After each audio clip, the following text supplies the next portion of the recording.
This conference will now be recorded. Good morning, everyone. Today we are going to cover LPP, exercise 12.2. Let's start reading question number 1. Question number 1 पढ़िए. Vansh. Yes, sir.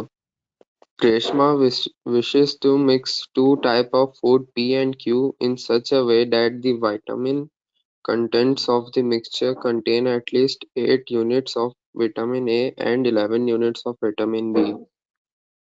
Food P cost rupees 60 kg per kg and food Q cost rupees 80 per kg.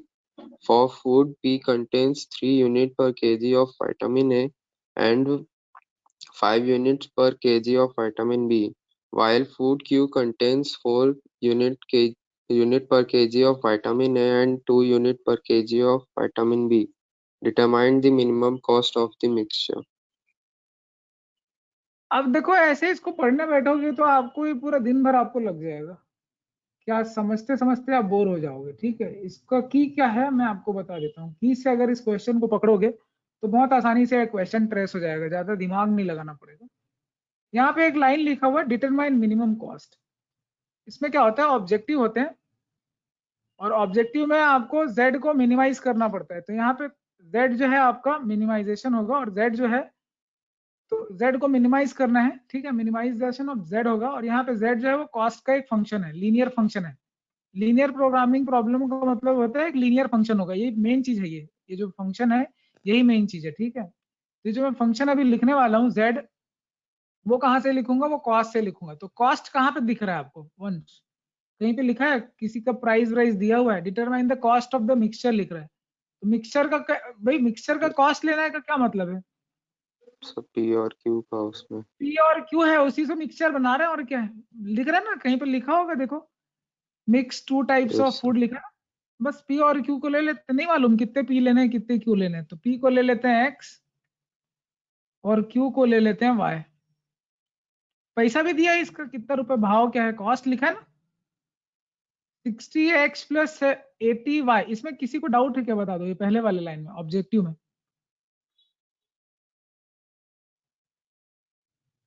Subject to constraint की बात करते हैं. Subject to constraint का मतलब होता है जो जो इनइक्वालिटीज आएंगी इसमें, जो जो कंडीशंस आएंगे. अब देखो पहली चीज तो ये है कि एक्स, हाँ 80 है, जितने भी एक्स और वाई हैं वो प्रोडक्ट का क्वांटिटी है. तो क्वांटिटी तो कभी जीरो नहीं ले सकते, मतलब जीरो से कम नहीं ले सकते, जीरो के बराबर ले सकते हैं, जीरो से ऊपर ले सकते हैं. क्वांटिटी नेगेटिव नहीं हो सकती. ये पहला कंस्ट्रेंट समझ में आया कि बाय डिफॉल्ट ये सब में आपको दिखेगा. देन आगे के कंस्ट्रेंट पढ़ते हैं. आगे के कंस्ट्रेंट पढ़ने के लिए बाकी के जो लाइन है वो कम हो गया, आप देख के समझ में आ जाएगा. इतना तो पता चल गया, यहाँ पे लिख दिया है mixture contains at least 8 unit of vitamin A and 11 units of vitamin B. ये चीज लिखा हुआ है. तो ये इसका मतलब क्या है. अब देखो यहाँ पे ये भी बोल रहे हैं कि पी और क्यू में क्या क्या है, पी के कंपोजिशन क्या क्या है, पी किससे बना है. पी फूड जो है that contains 3 unit of vitamin A and 5 unit of vitamin B. यही है ना कंपोजिशन प्रोडक्ट पी का. प्रोडक्ट क्यू के कंपोजिशन क्या है, क्या क्या है प्रोडक्ट पी में, क्या कंपोजिशन है इसका, 5 विटामिन ए है और बी, विटामिन बी कितना है, 4 यूनिट्स ऑफ विटामिन ए और 2 units of vitamin B. 4 unit vitamin B. ये चीज समझ में आ रहा है क्या कि ए और बी, सॉरी पी और क्यू किससे मिलके कितने विटामिन से मिलके बना है, ये समझ में आ रहा है क्या आपको, ये कंपोजिशन समझ में आ गया पी और क्यू का.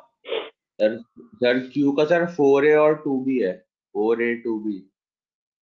एक मिनट, मैंने गलत पढ़ दिया क्या, कंटेंस, हाँ 4 और 2 है, गलत पढ़ दिया मैंने, कोई बात नहीं. तो इसको चेंज कर लेते हैं.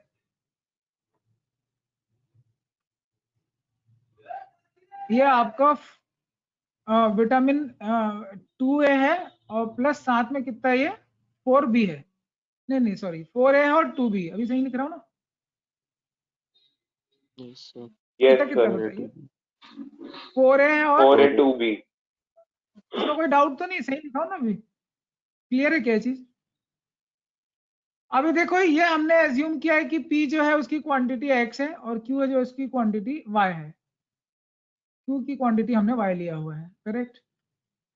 तो भाई नो अगर X प्रोडक्ट, तो ये विटामिन A कितना हो जाएगा, ये X नहीं हो जाएगा, P में X, अभी P और Q को मिलाएंगे तो क्या हो जाएगा, कितना विटामिन चाहिए, विटामिन A की मिनिमम क्वांटिटी क्या 8 होना ही चाहिए, तो मोर देन 8 आएगा। तो ये समझ में आ रहा है आपको, 3x + 4y समझ में आ रहा है कि नहीं आ रहा है, ए नहीं आ रहा है, नहीं आ रहा है ना, आ रहा है। अब वैसे 11 यूनिट बी चाहिए, 11 भाई बी ले लेते हैं, 11 बी की। अब बी में क्या, यहाँ 5 है यहाँ 2 है, तो देख के ही समझ में आ जाता है ये 2x होगा और ये 2y, इसमें क्या समझना बता दो। अब बताओ इसके अलावा और कोई स्टेटमेंट है क्या पूरे इसमें, इतना ही लिखा है कि और कुछ लिखा है। इस पूरे वर्ड प्रॉब्लम का ये मैथमेटिकल फॉर्मुलेशन होता है, इसी को बोलते हैं मैथमेटिकल फॉर्मुलेशन। ये चीज है फॉर्मुलेशन, ये चीज समझ में आ रही क्या, मैथमेटिकल फॉर्मुलेशन, ये मैथमेटिकली फॉर्मुलेट हो गया, इसी को मैथमेटिकल फॉर्मुलेशन बोलते हैं। अब ये एग्जाम में ना पूछ के वो सर बोलेगा इसको सॉल्व करो। हाँ बोलिए, बोलिए सर वो बोलिए। 2x + 2y कैसे होगा, 5x + 2y होगा ना, हाँ 5x बाकी लोग तो सब 5x यस, + 2y होगा ना। ये तो सब सोए हुए लग रहे हैं यार बाकी लोग। 5x + 2y होगा ना जी, ये देखो 5x + 2y, कोई कुछ बोल ही नहीं रहा है, मैं क्या करूं, अभी सही है क्या, देवधारी वाले ने सही कैच किया, समझ में आ गया बेटा यस किस सर। तरह से। अब इसके आगे का प्रोसेस बताना पड़ेगा क्या आपको, आपको मालूम है लाइन ड्रॉ करना है, ग्राफिंग करना है, कॉर्नर पॉइंट निकालने हैं, सब कर लेंगे, इसके आगे बनाया हुआ है कि नहीं, तो नहीं बनाया तो 12.1 पहले बनाइए, 12.1 के बाद 12.2 बनाइए, यस ऑप्शन सर। बनेंगे, ठीक है बनाइए, बहुत ईजी है। देखो आप डिटेल में आप क्वेश्चन पढ़ते हो ना, तब जाके आप हर क्वेश्चन बना पाते हो एग्जाम में भी, ठीक है, तभी आपको वो इजी लगता है। तो ये इस तरह का मामला है। चलिए थोड़ा सा, ये था आपका डाइट प्रॉब्लम था, एक मैन्युफैक्चरिंग प्रॉब्लम, मतलब वर्ड प्रॉब्लम सही है, ठीक है, नाम से आते हैं, बाकी बनाने का तरीका सबका एक ही तरीके का है, ऐसा कोई मेथड में चेंज नहीं है, ठीक है, अलग अलग तरह के प्रॉब्लम है ये। तो आपने प्रैक्टिकल प्रॉब्लम देखा, डाइट प्रॉब्लम, ठीक है, सपोज कि कोई डाइटिशियन है और अगर उसको इस तरह का मेथड अप्लाई करना पड़ता है जहां लार्ज स्केल पे उसको मैन्युफैक्चरिंग करनी है, ठीक है, समझ रहे हो, तो होते हैं ना बहुत सारे फूड प्रोडक्ट बनाते हैं, बहुत सारी कंपनीज हैं, बच्चों के लिए बनाते हैं, बड़ों के लिए बनाते हैं, तो वो क्या करते हैं, यही तो करते हैं, यही तो कैलकुलेशंस होते हैं, तो ये फैक्ट्री लेवल पे, हायर लेवल पे और डिफिकल्ट एलपीपी बनेंगे, ठीक है, और कॉम्प्लेक्स सिचुएशंस आएंगे, तो वहां ये सब फॉर्मुलेट होते हैं, सॉल्व किए जाते हैं। आप यकीन नहीं मानेंगे, ये बड़े बड़े ऑपरेशंस रिसर्चर्स रखे जाते हैं, ये पर्टिकुलर जो है वो आगे चलेंगे, मैथमेटिक्स की ब्रांच होती है जिसको ऑपरेशंस रिसर्च बोला जाता है, ये एमबीए के स्टूडेंट हैं या कॉमर्स के स्टूडेंट हैं या ये कॉमन चीज है, ये कहीं भी इसको कोई भी पढ़ सकता है, ये एक यूनिक फील्ड है, इसके लिए मैथमेटिक्स बोलने की जरूरत नहीं है। बोलिए, कोई कुछ बोल रहा था क्या। सर सर इसके पहले वाला क्वेश्चन अपन जो बनाया है वो अनबाउंडेड करवा रहे हैं उसमें, सर वो कोर्स में नहीं है कि नहीं है उस टाइप का क्वेश्चन। पहला वाला क्वेश्चन अनबाउंडेड है, हाँ सर अनबाउंडेड रीजन आ रहा है। नहीं तो क्या बात कर रहे हो, बना के देख लिया आपने, वीडियो ऑन करो पहले। हाँ वो सर देखा नहीं कैसे बन लोगे बेटा सर आप उसमें लोग देखो, अनबाउंडेड तो सिलेबस से हटा दिया, उसमें कोई डाउट नहीं है, अगर अनबाउंडेड बन भी रहा होगा तो उसको मत बनाइए, छोड़ दीजिए, मेरा काम यस उसको वर्ड प्रॉब्लम को समझाना था। अगर इसमें सोल्यूशन में आपका वर्ड प्रॉब्लम क्या बोलते हैं, अनबाउंडेड अगर आ रहा है, जैसे हाँ ये सही बोल रहा है कि पहले वाले में अनबाउंडेड आ रहा है, तो उसको छोड़ दीजिए अनबाउंडेड वाले को, ठीक है। यस सर तो ये तो यस हम जो समझने का काम कर रहे हैं, अभी इसके आगे हम जो है क्वेश्चन और बना रहे हैं, उसको देखते हैं वो क्या है, बाकी बाउंडेड अनबाउंडेड का अभी फिलहाल समझ में नहीं आएगा, सॉल्व करने के बाद ही पता चलेगा। चलिए एक मैन्युफैक्चरिंग की प्रॉब्लम है वो पढ़ लेते हैं, करणप्रीत पढ़िए, क्वेश्चन पढ़िए,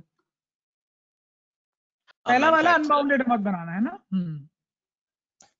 a manufacturer produces nuts and bolts. It takes 1 hour of work on machine A and 3 hours of on machine B to produce a package of nuts. It takes 3 hours on machine A and 1 hour on machine B to produce a package of bolt. He earns a profit of 17 rupees 0.50 paisa per package on nuts and 7 rupees per package on bolts. How many packages of each should be produced each day so as to maximize his profit if he operates his machine for at the most 12 hours a day?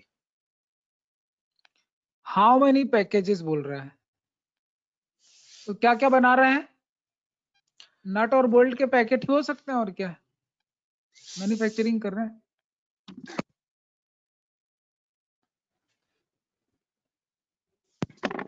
अगर हम nuts को x ले लें और bolt को Y ले लें तो ऑब्जेक्टिव क्या बनेगा वो देखते हैं। ऑब्जेक्टिव बन रहा है 17.5x plus 7y 17.5x Maximize- plus 7y।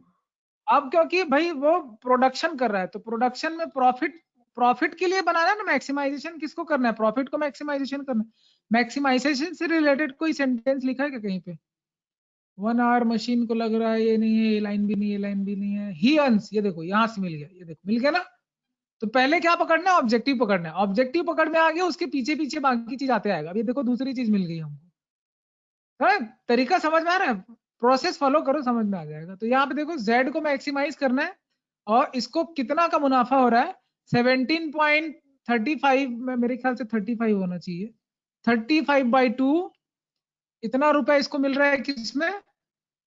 Nuts पे मिल रहा है। नट्स को एक्स लिया है क्योंकि एक्स नट्स बना रहे हैं ना, एक्स पैकेट नट्स के बना रहे हैं। हाउ मेनी प्रोड्यूस करना चाहिए बोल रहा है, कितने उसको प्रोड्यूस करने चाहिए, तो यही चीज है। देन 7 रुपीज जो है इसको वाई में मिल रहा है। तो ये ऑब्जेक्टिव समझ में आ गया होगा मेरे। सब्जेक्ट टू कंस्ट्रेंट की बात करते हैं। सब्जेक्ट टू कंस्ट्रेंट में हम देखते हैं क्या क्या कंडीशन लिखा हुआ है, कहाँ कहाँ।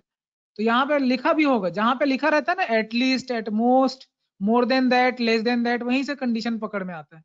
तो देखो कंडीशन कहीं लिखा होगा, कहीं लिखा है क्या? एटलीस्ट, एट मोस्ट, कहीं लिखा है?